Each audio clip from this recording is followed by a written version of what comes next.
Dan undang kita semua bangkit berdiri buat teman-teman. Kita satukan hati kita berdoa. Bapak yang baik, kami bersyukur pagi hari ini Tuhan Yesus. Kasih-Mu melimpah, kasih-Mu tercurah Tuhan Yesus. Kasih-Mu begitu besar dari setiap kami Tuhan Yesus. Yang pada pagi hari ini Tuhan Yesus Kau telah mengantarkan kami ke tempat ini dengan penuh sukacita dan tidak kekurangan sesuatu apapun. Tuhan Yesus, bentar kami akan memuji menyembah Engkau Tuhan Yesus. Undang Roh Kudus-Mu mengalir bagi setiap kami Tuhan Yesus. Kami undang Roh Kudus-Mu memenuhi setiap kami yang hadir pada pagi hari ini Tuhan Yesus. Begitu juga buat teman-teman kami yang dalam perjalanan ke tempat ini. Kau hantarkan mereka Tuhan sampai ke tempat ini dengan penuh sukacita, dengan tidak kekurangan sesuatu apapun.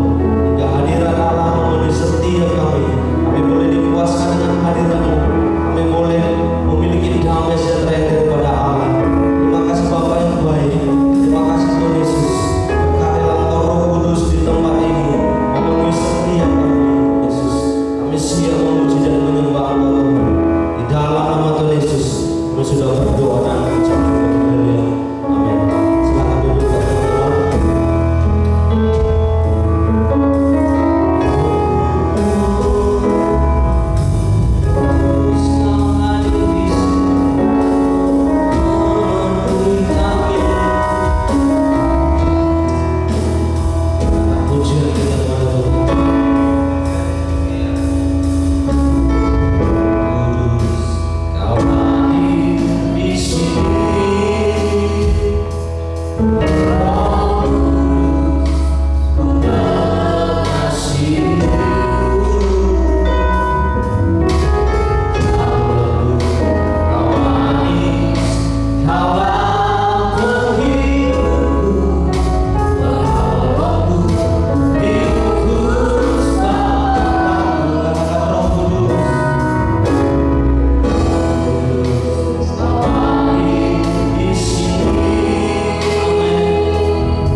kasih Roh Kudus, terima kasih Yesus. Sungguh baik. Roh Kudus yang lembut mengalir memenuhi kami. Terima kasih Bapak, terima kasih. Kami bersyukur memiliki Roh Kudus yang hidup dan yang memimpin hidup kami, yang menuntun langkah-langkah kami. Terima kasih Roh Kudus, terima kasih. Berkaryalah Roh Kudus dalam setiap memenuhi jamaah setia. Terima kasih Bapak yang baik, dalam nikmati hadirat. Sebentar lagi kami akan memuji, bersorak memuliakan nama-Mu Tuhan Yesus. Biarlah roh yang sukacita memenuhi kami Tuhan Yesus, sehingga kami boleh lebih lagi menyenangkan hati. Dan yang siap bersorak-sorak bagi nama Tuhan, bersama-sama kita katakan amin. Semua siap memuji nama Tuhan, amin. Kasih tos dulu kiri kanan, katakan aku siap memuji nama Tuhan. Haleluya. Jangan pujian kita.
segala kebaikan Tuhan untuk kehidupan kami.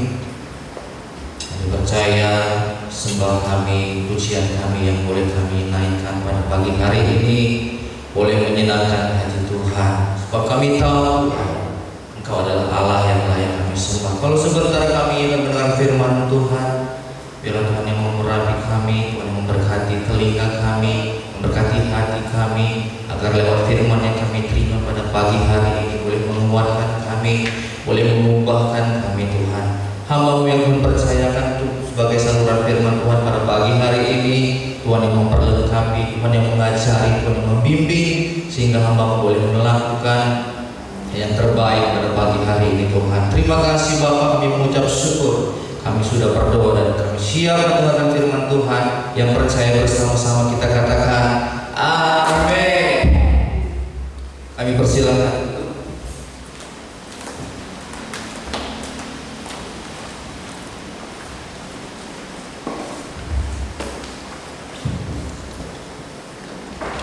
Shalom saudara. Ya, kita percaya lewat firman Tuhan hari ini kita boleh dikuatkan. Nah, tema firman Tuhan pada pagi hari ini kebahagiaan yang sesungguhnya. Apa itu kebahagiaan? Kebahagiaan adalah perasaan tenang, perasaan gembira, dan perasaan bebas. Nah, berarti artinya tidak ada keterikatan di dalam hati kita. Ketika kita merasakan kebahagiaan, perasaan kita tenang, perasaan kita bahagia. Nah, ada banyak hal, ada banyak faktor yang membuat banyak orang merasakan bahagia. Nah, ada macam-macam. Nah, beda orang beda faktor yang membuat dia bahagia. Nah, ada sebagian orang merasakan kebahagiaan mungkin ketika dia mendapatkan satu pekerjaan yang baik. Nah, ada juga orang yang merasakan bahagia ketika dia mungkin mendapatkan sekolah favorit yang dia inginkan. Karena ya untuk tahun ini mungkin bulan depan akan memasuki tahun ajaran baru, dan yang mungkin kelas 3 SMP atau dia kelas 6 SD, dia akan memasuki tahun ajaran baru dan dia pasti mempunyai sekolah yang dia inginkan di tempat dia menuntut ilmu. Nah, beda-beda cara orang untuk berbahagia. Ada juga mungkin yang merasa dia berbahagia ketika dia mempunyai uang. Nah, ketika mempunyai uang yang banyak, mungkin adalah satu kebahagiaan bagi dia. Nah, pada umumnya memang kebahagiaan hari-hari ini diukur dengan uang. Makanya banyak orang yang mungkin sudah waktunya bekerja, pasti dia mencari pekerjaan yang bisa menghasilkan dengan uang yang menurut dia mencukupi, uang yang banyak. Nah, itu tidak dipungkiri, semua orang akan merasa bahagia ketika dia mempunyai uang. Yang kedua, kebahagiaan mungkin ketika dia berada dalam keluarga yang berada. Nah, ini banyak faktor yang membuat orang bahagia di dalam kehidupannya. Nah, pertanyaannya, emangnya boleh gitu ya? Emangnya nggak berdosa ketika kita mencari kekayaan? Emangnya boleh? Emangnya nggak berdosa ketika kita bekerja sekeras mungkin untuk menghasilkan uang yang banyak? Nah, hari ini kita mau belajar sebenarnya kebahagiaan kita itu hanya sebatas uang atau ada hal yang lain. Nah, tapi di sini di dalam firman Tuhan kali ini mengatakan bahwa sebenarnya ketika kita mengejar kekayaan itu bukanlah suatu dosa. Bahkan di Amsal 10 ayat 22 boleh ditampilkan. Nah, di sini kita akan melihat bahwa ketika kita mencari uang, ketika kita menginginkan hidup kita berkelimpahan, itu bukanlah menjadi satu dosa. Di dalam Amsal 10 ayat 22 justru berkata bahwa berkat Tuhanlah yang menjadikan kaya, susah payah tidak akan menambahinya. Nah, artinya di sini bahwa Tuhan sendiri pun menginginkan kalau kita itu hidupnya berkelimpahan. Nah, ini adalah surat Salomo yang mungkin sependapat dengan kita bahwa hanya berkat Tuhanlah yang membuat kita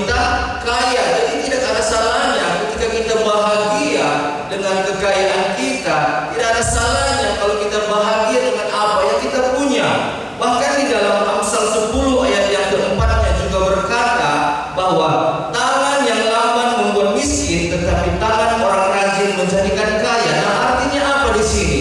Nah, lewat firman Tuhan hari ini justru Tuhan mengajarkan bagaimana caranya agar hidup kita itu boleh menjadi kaya.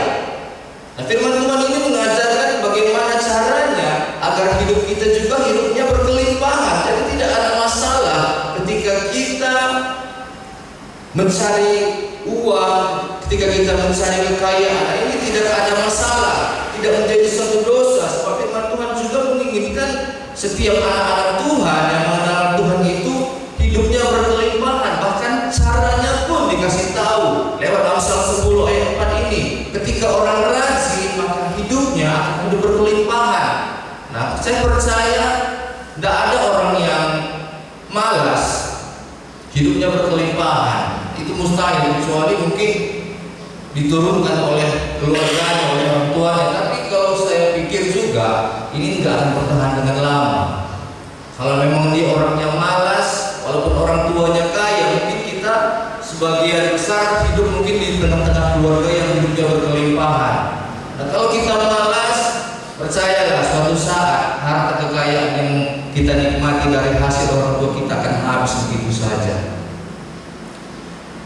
Nah, mungkin ada pertanyaan juga dalam hati kita, lalu mengapa di dalam 1 Timotius 6 ayat yang ke-9 sampai 11 justru Rasul Paulus menyampaikan kepada jemaat di Efesus melalui Timotius, mengapa kok harus dijauhi hal-hal yang berbau dengan kekayaan, yang berbau dengan uang.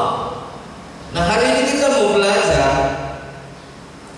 kenapa kok sepertinya ada pertentangan antara Amsal ini dengan Timotius ini ya. Nah, ini adalah perkataan Rasul Paulus kepada jemaat yang di Efesus lewat Timotius. Nah, jemaat yang ada di Efesus ini, saudara, disampaikan oleh Timotius untuk menjauhi yang namanya uang, karena hati mereka sudah jauh dari Tuhan karena uang. Nah, demi uang mereka tinggalkan ibadah mereka, demi uang mereka tinggalkan iman mereka, demi uang mereka kehilangan kasih, demi uang kesabaran hilang dari hidup mereka. Nah, seringkali karena uang yang menjadi prioritas dalam hidup kita, mungkin kalau kita menjadi seorang mungkin manajer atau seorang pengusaha, nah kita itu punya karyawan, seringkali kita ini nggak sanggup lagi berbuat adil ketika kita memprioritaskan uang. Mungkin hanya dengan kesalahan yang sedikit kita cari-cari alasan untuk memotong gaji karyawan. Ini nggak adil. Hanya demi uang kita korbankan tenaga orang, kita nggak perhitungkan lagi tenaga orang. Supaya apa? Supaya uang itu lebih banyak masuk ke dalam kita.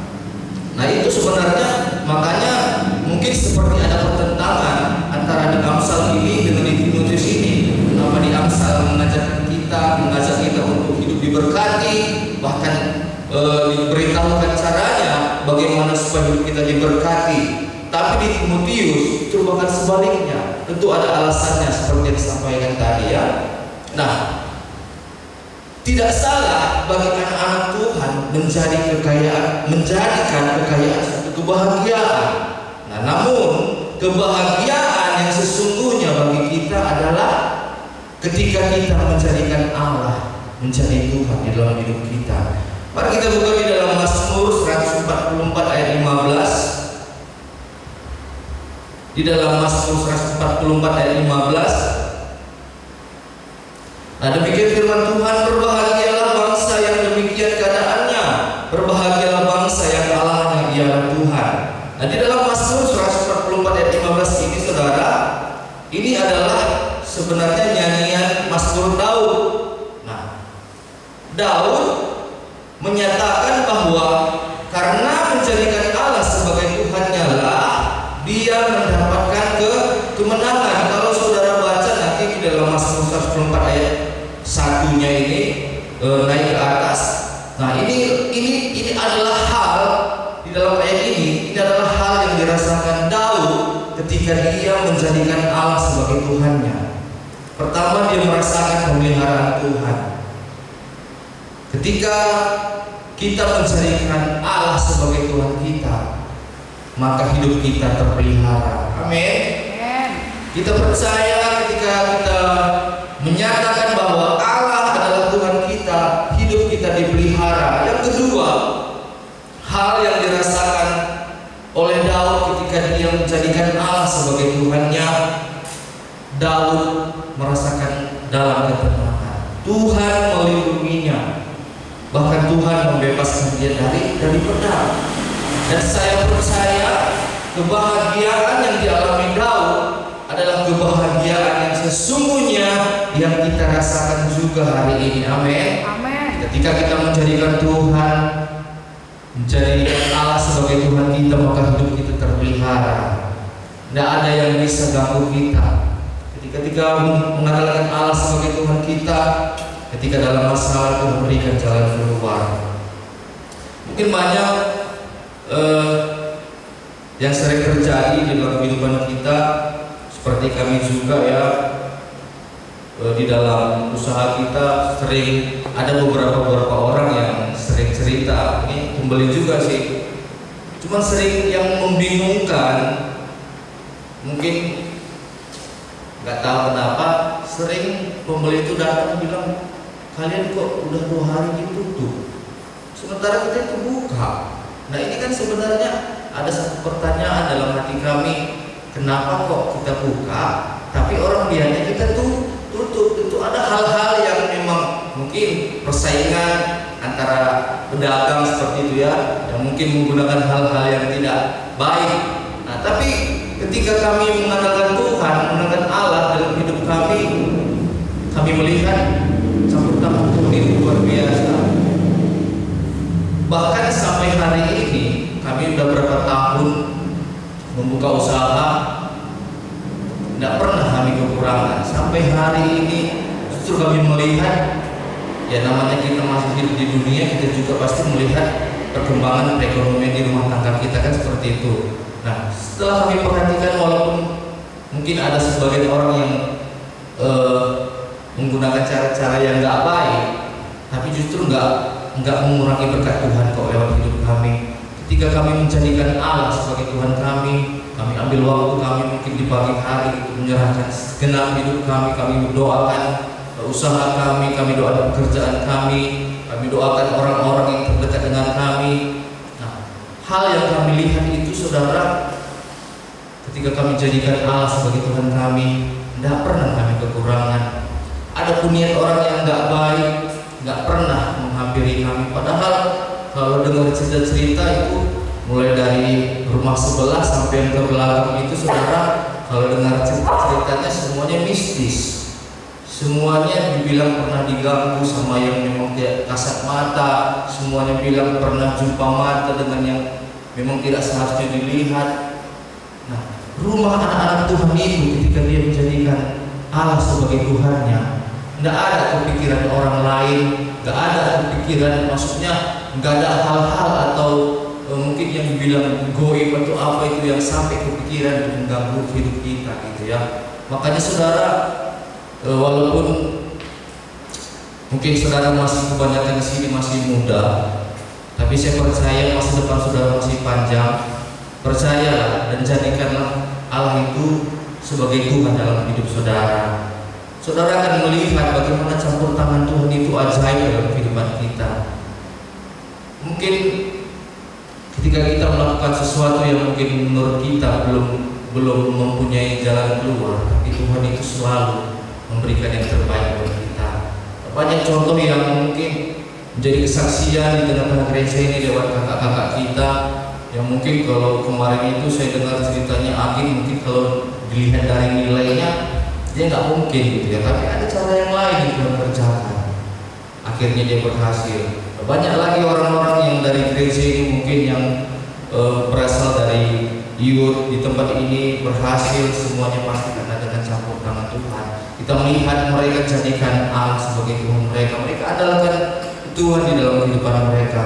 Nah, kebahagiaan yang kedua, ya kebahagiaan sesungguhnya bagi kita anak Tuhan ketika kita percaya kepada Tuhan. Di dalam Lukas 1 ayat 45, boleh kita buka. Di dalam Lukas 1 ayat yang ke-45, saya baca buat kita. Dan berbahagialah ia yang telah percaya, sebab apa yang dikatakan kepadanya dari Tuhan akan terlaksana. Nah, ketika kita percaya kepada Tuhan, maka apa yang kita inginkan katanya terlaksana. Nah, ini sebenarnya kisah cerita tentang Maria yang percaya kepada Tuhan kalau tentang kehamilan dan kelahiran Yesus. Sebab di dalam Lukas 1:45 ini juga mengajarkan kita berbicara tentang iman kita kepada Tuhan. Nah, ketika kita percaya itu artinya, kalau percaya kita tidak meragukan lagi, artinya menyerahkan penuh segala keinginan kita, permohonan kita kepada Tuhan. Nah, itulah yang dimaksud dengan percaya. Nah, inilah yang menjadi kebahagiaan kita, anak Tuhan. Inilah kebahagiaan sesungguhnya buat kita. Bukan hanya dengan materi kita bahagia, bukan hanya dengan posisi jabatan yang kita miliki kita berbahagia, tapi kita berbahagia sesungguhnya karena kita menjadikan Tuhan sebagai kekuatan dalam hidup kita. Kita berbahagia karena kita percaya bahwa Tuhan itulah yang memeliharakan kehidupan kita.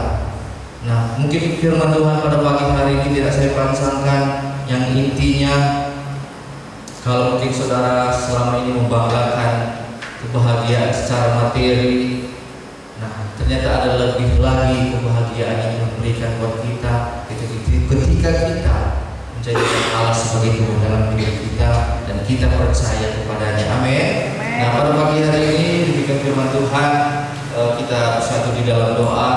Kembali kami berdoa, Tuhan, kami datang kepada-Mu ya Bapa.